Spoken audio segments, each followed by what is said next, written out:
Leaders provide a vision, a path forward to guide others to create an even bigger, better, brighter future. But what can leaders do during uncertain times, during turbulent times, when those they are leading feel an ever increasing sense of confusion, maybe some conflict, maybe even chaos? Well, there are three key elements: there's emotion, there's education, and there's empowerment that you can use on your own journey of growth to guide others at your bank, credit union, or fintech. Let's find out how you can apply these three elements together on today's episode of the Banking on Digital Growth podcast.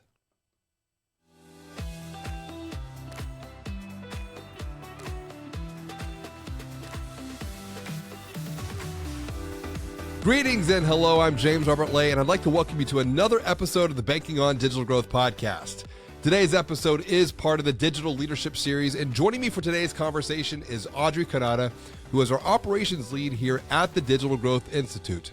In our conversation today, Audrey and I are going to talk through three key elements: first, emotion, then education, and finally, empathy. These elements that you can use to guide others on your team to co-create an even bigger, better, and brighter future together.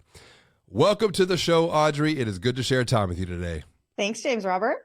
Before we get too far ahead of ourselves, talking about these three keys for digital leadership: emotions, education, and empowerment. What is good in your world? Always starting on a positive note, personally or professionally. It's your pick to get started.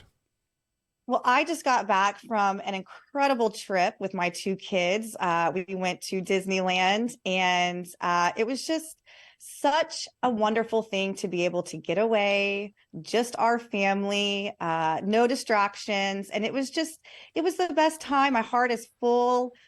We laughed. I mean, I think we all kind of needed that escape a little bit. And so, yeah, I'm just really grateful for that time with my kids. What was the key lesson learned for you? And we had talked about this, but I think it's important to pause, and it's in context of this conversation around digital leadership, because if you think about digital leadership, it's so easy to get sucked into all of the digital tools and technologies, the cell phone, the mobile device, the email, the social media. But you created intentional space and time to just disconnect and reconnect with those that need you most. Yeah, I mean, I think that's it. Eliminating the distractions. That's a huge thing, especially around our kids, and I work remotely. So my kids are seeing me work a lot, and, I've got my laptop or I have my phone out, and, I don't think we always pay attention to just how much we're looking at our devices when our kids are around. And so being intentional with that, it's hard. I understand that. For us, we're somewhat addicted, I think, to technology. But taking that time and getting away, like getting out of the house, going somewhere different. I'll tell you, when you're in Disneyland, you're not on your phone unless, you're snapping pictures and photos. So, your day is full. It is just you and the kids and a lot of fun. So I think just taking that time and getting rid of the distractions. Well, and I think it's important to be mindful too of the emotive state that we're in, and when we do need to create that space and time to disconnect, to reconnect with those that need us, so that we can too also recharge as well. Because one of the key elements for digital leaders is to be mindful of your emotions. In fact, emotions were something that came up in a conversation that you were involved in as part of the Stoic Leadership Program that Ryan Holiday is hosting. And I'm writing about this too, emotions in banking on change. And emotions are energy in motion. And our emotional state can increase our energy, it can decrease our energy. But when it comes to digital leadership, it's not always easy to talk about emotions, particularly in the context of financial services. How do we overcome that? I think, creating a safe space, a safe environment. And as the leader, you've got to take that initiative, do your temperature checks, check in on your people and see how they're feeling and validate those feelings. I think, a lot of times we want to suppress our feelings, especially at work in a professional setting. We want to hide it, but suppressing, I mean, it's going to come out at some point. I think there's a healthy way Right. to deal with your emotions. It's important to feel all those things. So I think just creating that environment that encourages people to share and be honest and say, hey, if you're not feeling great or if you're not feeling optimistic, it's okay. There's nothing wrong with that. As long as you're still acting and doing, appropriately, I think that's fine. I think we should encourage that. Definitely, and I'm glad you brought up the point that the digital leader has to lead Yeah. with that. It's easy to mask, and I will be the first one to share. It has taken me a lot of practice to open up the heart, if you will, to become more vulnerable, to share where I'm doing fantastic, which is easy, but to also be able to admit where I can improve or I might even be struggling to a Yeah. degree. I mean, I think back to earlier this week, a conversation you and I had where you were honest about how you were feeling. You had been traveling, you were dealing with a little bit of the altitude sickness, and we were supposed to record this podcast actually the next morning. And you called me Monday evening and said, listen, I'm going to be honest with you. I'm exhausted and I don't know that I'm going to have a full amount of energy to give to this tomorrow. And I said, that's fine. Thank you for being honest. Let's not push it. And so we didn't. And I appreciate that honesty because then it makes me more comfortable when the time arises to say the same thing back to you if I'm not feeling it that day. That's so true. And I think even if I recall on that experience, I never backed out of it. I think I said I'll show up, I'll grind, I'm ready. You were the one who took the cues and said the next day you sent me a text saying maybe we'll just kick this down 2 days, you recover, you recharge, and I'm so grateful for that. But on the flip side of the puzzle, as a digital leader, we must be mindful to not always trust our emotions, because sometimes our emotions, they can serve us very well if we're mindful of that, but two, we must also be mindful of when they might not be serving us in the proper context or the proper capacity. Why is that? So one of the things that the Stoics, really are sympathetic to is the fact that our emotions are largely out of our control. I mean, they happen almost instantaneous. And they're also not hardwired. Your emotions, the way you feel about something, it's all based on your experience and your perspective. And so this isn't to not validate emotions, but your emotions aren't real. They're not facts. And so we have to make sure that we're not responding based on these emotions because it is very personal. You've got to take a step back and remove those emotions and just look at the facts at hand before you make decisions or take action. So I think Viktor Frankl, who wrote Man's Search for Meaning, which Great is book. phenomenal book, it must read. He talks about this space between stimulus or a trigger and your response. And that space in there is where growth happens. That's where great leaders are made, is taking that time to step back from your emotions before taking action. I would say, if in reflection of just my own journey, it's that emotional awareness that comes back into this, the EQ, the emotional quotient. And I think a lot of times we look at EQ as something for external relationships. But EQ is just as important, if not even more important, for the relationship that you have with yourself as a digital leader, to be mindful of your emotive state and not be a ship adrift without a sail on a sea of emotional energy, because it'll be a bumpy ride, right? Absolutely. Certainly. Now, the interesting thing when it comes to emotions, we can look to how the astronauts were chosen. Yeah. What's the story behind the story there? Because this is going back to a movie I remember watching and loving as a kid called The Right Stuff, and it was the story of how they picked the astronauts, and it wasn't just on their smarts or their IQ; it was Yeah. also on EQ as well.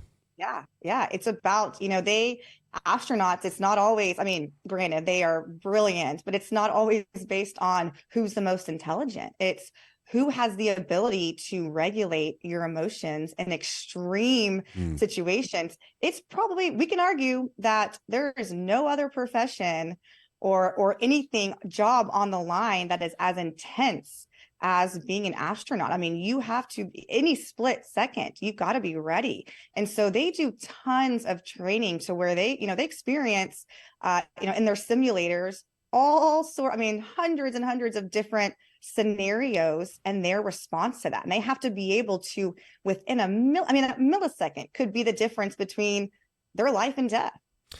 I remember recently having a conversation with someone who is ex-military special forces, now is doing high level infosec security, information security work within actually financial services is one of the verticals.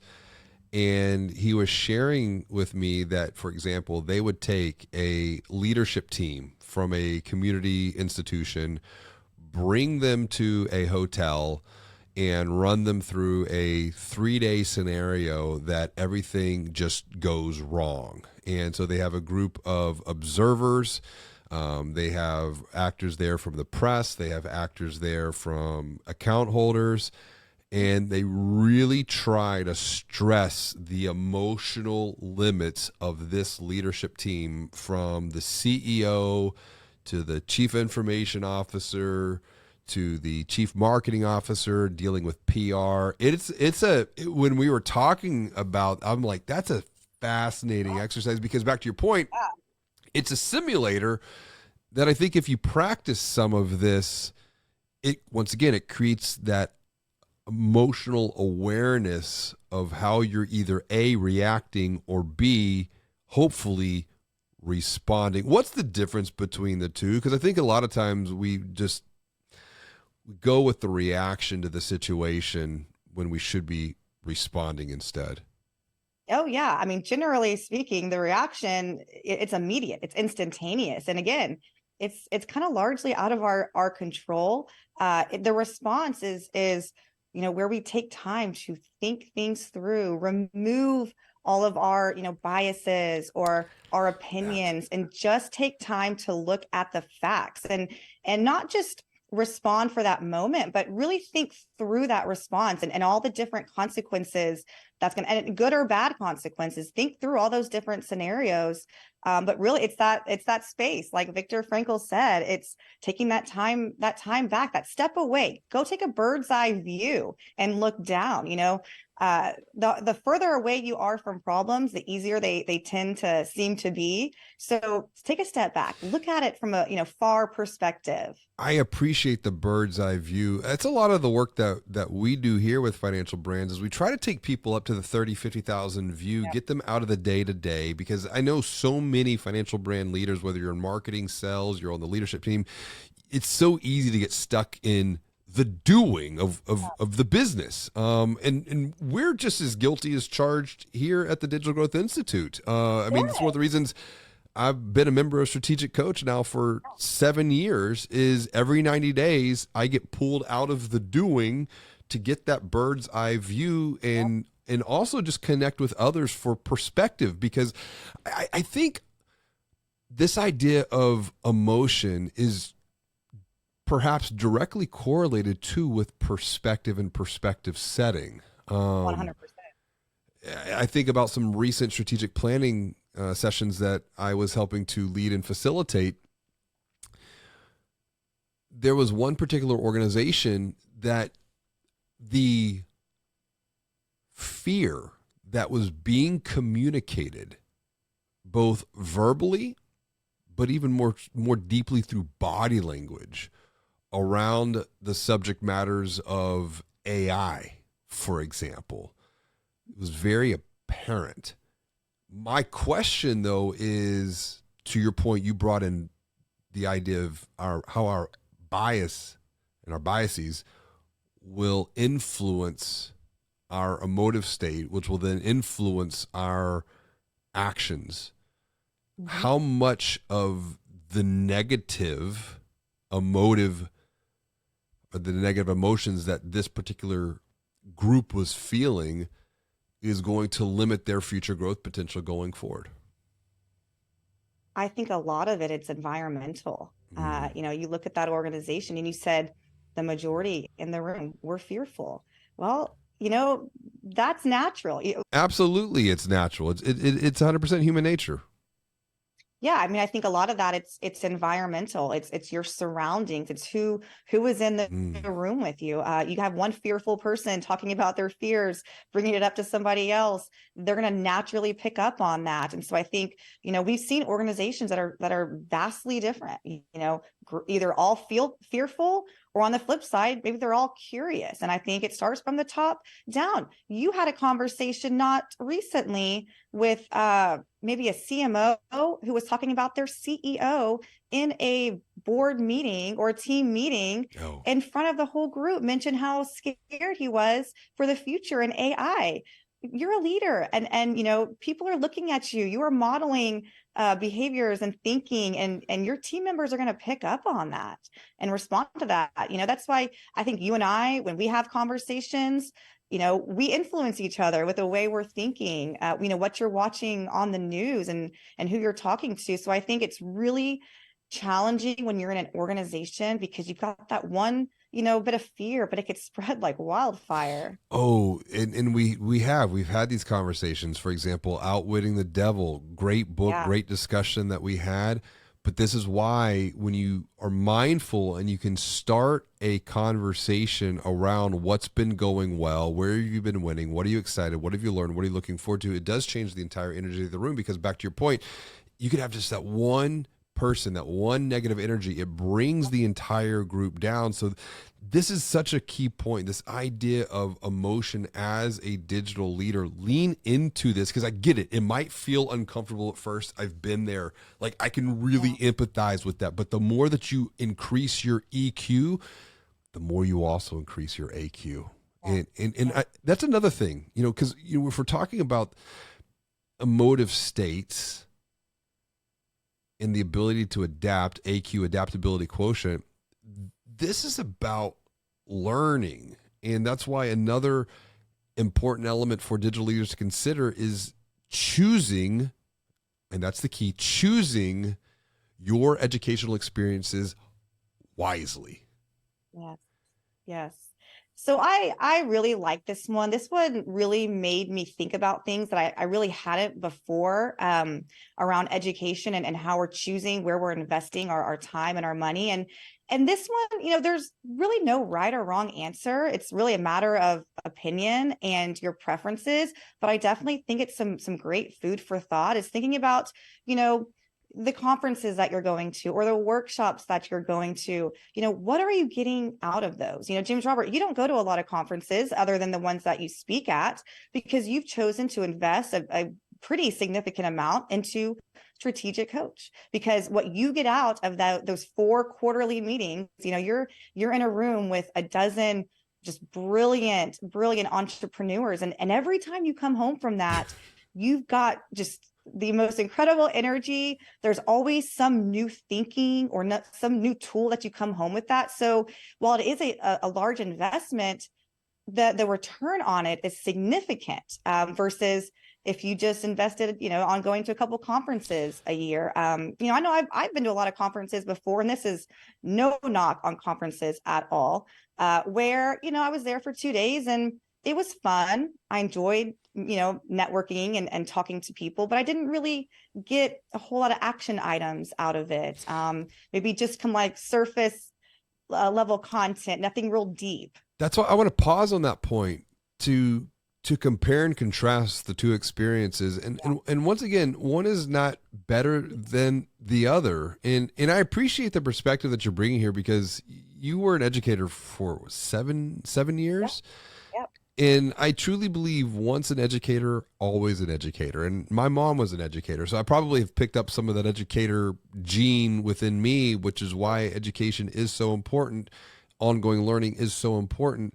But the traditional conference, I would say, for the most part, outside of networking, is a very passive learning experience. It's Yeah. almost like you go to the movies and you sit down and Consume. you just consume.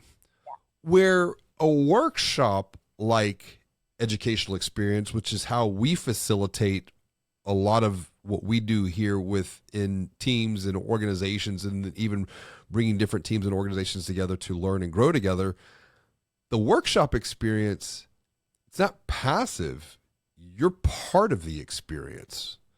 Yeah. And a lot of times you're building something in that experience. I know we invested last year, we invested about, I think, $800 or $900 for a workshop for me to go to. Now, granted, going into it, did we know what I was going to get out of it and take back? No, but we, looked at it and made an educated assumption that it would be valuable.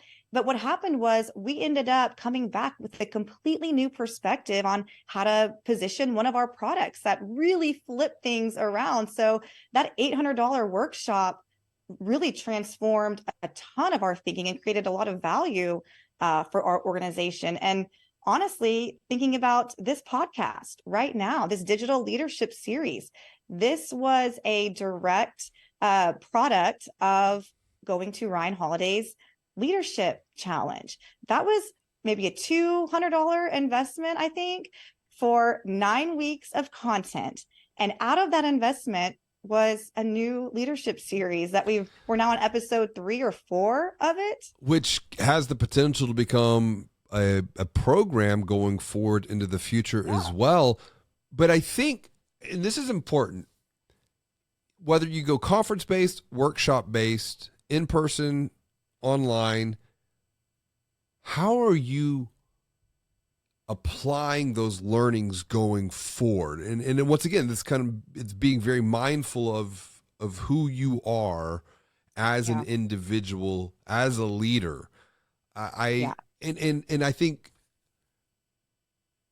this podcast alone, even going up to the macro level, that this is a learning experience in multiple ways, because I'm learning from you, you're sharing your experience. There are people who are listening and learning. And I know, and really just within the last, I would say, week or two, 3 people have reached out to me with words of gratitude, couple DMs, a text message even saying, "Oh my gosh, thank you for what you're doing."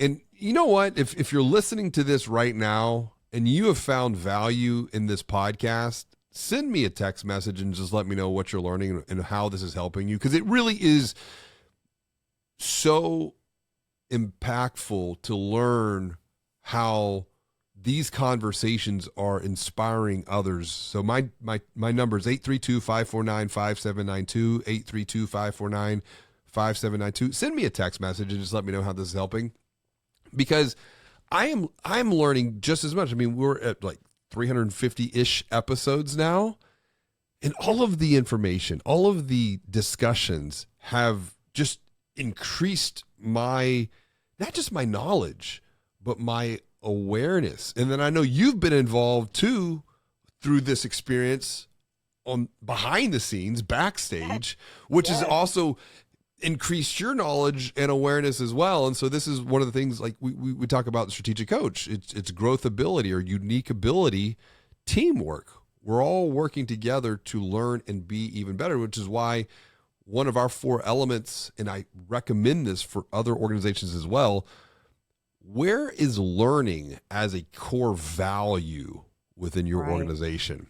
Because if it's not, what could you be missing out on? What's your thought on that? If learning is not a core value? Yeah, I mean, I think for a majority of people that I know we've spoken to, it's not. It's not in the budget. It's not a priority because we're so stuck in the present. We're so stuck in the present moment and doing that. We're not giving ourselves that time to be future focus. We just Mm. had a conversation with Pia the other day on the podcast, and her and I connected afterwards to talk about Colby. And she mentioned to me that every Friday she focuses on just learning. That's it. She doesn't work, she blocks her calendar, doesn't worry about anything else but future focused activities. And I was thinking about that and how, I mean, wonderful that would be, but I get it. That sounds like a lot. That's an entire day that you're not producing something. But you will in the long run. You've got to think about the future, the return. I think we want that instant gratification, the right now, but you've got to play the longer game. That idea of your education, regardless of the medium, regardless of if it's a podcast like this, if it's a book. I mean, I still get the physical Harvard Business Journal magazine or Harvard Business Review printed copy. It's a YouTube video. Yep. It's a conference. It's a workshop. But building that into the future growth mechanism for individuals, for teams, for organizations, you're planting seeds. It's like a farmer. If all the farmer did was just harvest the current crop and did not plant seeds for the future, they would not have a crop for the future to harvest. And so it's about creating that dedicated space and time. And I know from the research that we did when writing Banking on Change, around 78%, almost 80% of financial brand leaders invest 1 to 2 hours a week or less on education. And I want to say it's around the 50% mark was 1 hour or less per week. And as we're going through a period of exponential change, education and ongoing learning and ongoing development has to be part of the future growth mechanism. As an educator yourself, and this came up in the conversation with Gene Pelham, because they built an internal leadership program for themselves. I mean, he took the credit union from $400 million in assets to $3 billion in assets in around 10, 15 years. Now, if you don't come from an educational background, could it be that you just don't know how to build education into the culture? Could that be a potential roadblock? Yeah, 100%. And there's a lot of ways, like you mentioned, there's a lot of ways to educate yourself. It doesn't have to be a huge expense, like going to a conference, across the country, or $1,000 workshop. I mean, it can be, but reading is free outside of purchasing the book or the Audible. And even from a time perspective, you don't have to read cover to cover, page to page. I know for me, this was a hard thing to hard concept to grasp, because for the longest, I mean, I was a reading teacher. And so, books to me were just precious. And I felt that if I didn't read every single page, I was cheating myself. And so I had this thing, and just until recently, and actually it was a conversation you and I were having, where you were letting me know how much you kind of dip in and dip out of books, depending on what you're looking for or what you needed at the time. And so I think that's okay to do as well. There's a lot of other shortcuts, to go on YouTube and just type in, the book that you're looking at. I guarantee you somebody has a 20-minute summary on it that you can get, the high points from it. I think that idea of reading, coming back to the simplicity of books. Now, I'm like you, I like the physical copy. But I know some people like the digital, the Kindle version. But even then, and we had people do this with Banking on Digital Growth. I've seen people do this with Allison Netzer's book, Build a Brand, Not a Bank, and now her new book, A Year of Thinking Differently. Book clubs. Hosting a quarterly book club within your organization can help that ongoing learning. And as a digital leader, I think that it's a great transition to the third element that I want to wrap up on here. digital leaders have a primary role and a primary responsibility to continuously empower others, because that is a benchmark. That is a measurement of success. Yeah. Is, as a digital leader, how are those that I am guiding on their journey progressing? Why is this important to consider? I think a lot of times, or most of the time, we tend to rate or grade our level of success as a leader, and we tie that to, finances, profits, ROI, how the organization is growing, and that's a reflection of how we did as a leader. But one of the things that Ryan Holiday, mentioned, and I thought it was really, really interesting, is considering not your success in terms of how much you did, but how you influenced those in your organization or those who worked underneath you and how they became great leaders. And one of a great example, and I love sports, and so I loved hearing this, was he talked about Greg Popovich, who is known to being the most the winningest coach in NBA, but his coaching tree underneath him is massive. I think he's got like 7 or 8. There's 7 or 8, I think, head coaches right now who at one point worked underneath him. Well, Steve Kerr. Steve Kerr was one of them. So, yes, and on that note with Steve Kerr, in 2022, Steve Kerr, who was once, I think, coached by Greg Popovich, and then was also an assistant coach in the NBA Finals as a head coach. He was playing against another head coach, Ime Udoka, who also was underneath Greg Popovich at one point as a player and an assistant coach. So 2 of his proteges go on to then become head coaches in the NBA and then play each other in the championship. And that's just a great testament to the kind of leader he was, because he raised so many other great leaders underneath him. Well, I think a great analogy of this is, with my wife being Lebanese, it's like a grapevine.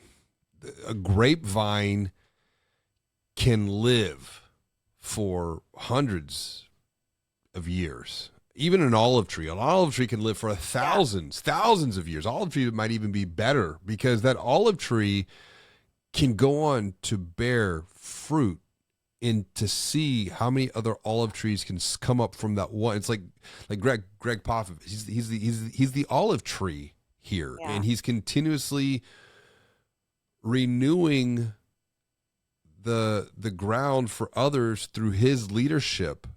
And I think what is leadership? It's providing a vision for the future and providing a path for the future to help people see what they can't see sometimes, even within themselves. But that's where, too, on the alternative side, and I think it's important to address this. I remember being back in business school doing my MBA, and everyone was talking about Jack Welch. But Jack Welch was a very different leader. Yeah, very ruthless. And, when you look at, he did amazing things. He had great progress, but everything around him would basically just go on and eventually crumble. And that's where my question here around leaders empowering other leaders, leaders building other leaders, leaders growing other leaders. Where might ego be the enemy if we're going to stay on this idea of stoicism? Yeah, absolutely. Well, I mean, thinking back to Jack Welch, I mean, and fear. He led a lot of fear-based organizations. I forget who wrote this book on him, but it mentioned how every year, no matter what, he took the lowest performing 10% of the employees and cut them, regardless of how great the organization was doing. Every year, if you were in that bottom 10%, you were out. And so that's leading by fear. And so you're not going to get growth that way. A lot of these people were out of jobs because he was trying to, I guess, well, I can't speak for him, but I'm assuming, prove a point. And that's a good point.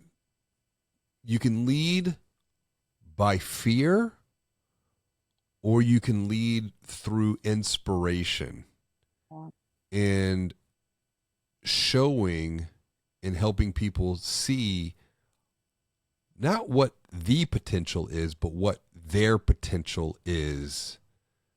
Yes. And that's where I think about this idea of story selling that we've used so much when working with marketing and sales teams. But story selling, I think, is also a practical framework to consider when building an internal leadership program. Because with story selling, you have the hero, and the hero is the future leader, the up and coming leader. But then you have the helpful and empathetic guide who's guiding the leader on their hero's journey. Because without Obi-Wan, Luke is still lost on Tatooine playing and building sandcastles. Without Mr. Miyagi, Daniel's son is still getting beat up by the Cobra Kai. And without Dory, Nemo is still lost at sea. Those are, you could call those in story archetype narratives helpful guides, but in reality, they were leaders leading the heroes. And two, if you think about the Star Wars saga, you had Obi-Wan training Anakin, which became Darth Vader, which was Luke's father. But then Obi-Wan has to atone for his sins, so he trains the son. Then you have Luke Skywalker training now Rey in the new series. So it's almost like you see this passing of leadership back to the Greg Popovich example, and it all comes down to empowerment. So if we start to wrap up, always sending off those who are watching or listening with a very practical example around the 3 points we've been talking today: emotions, emotional awareness, education, and empowerment. 3 keys, 3 tools in the toolbox for digital leaders. What would be one recommendation you would make for someone watching or listening to apply this, something small, on their own journey of growth? So I'm going to pass on actually a little bit of homework that I received in doing this Stoic leadership challenge, which was to find a mentor to study. And this doesn't have to be a live person today or someone that It could be someone in history that you just study their leadership. What did they do? Learn from them, learn from their experiences and their stories. If you're into Stoicism, Marcus Aurelius is a great example. If you are into sports or philosophy, go pick up some of Phil Jackson's books. He's got a lot of great leadership lessons. There's tons of great leaders in history out there that you can just learn from. That's a interesting point. When you can go and learn from leaders of the past to apply their knowledge today in the present moment. I've done that actually, inadvertently. Never until you brought that into my awareness now. I have been learning from leaders like Jim Rowan, speaker from 1970s, 80s, and 90s. Yep. I would binge on his talks on whenever I was training for some marathons. And I'm curious in reflection of how much that influenced my thinking and my actions, obviously, today. So that's a fantastic, easy to apply next best step on those who are watching and listening. This has been a great conversation, Audrey.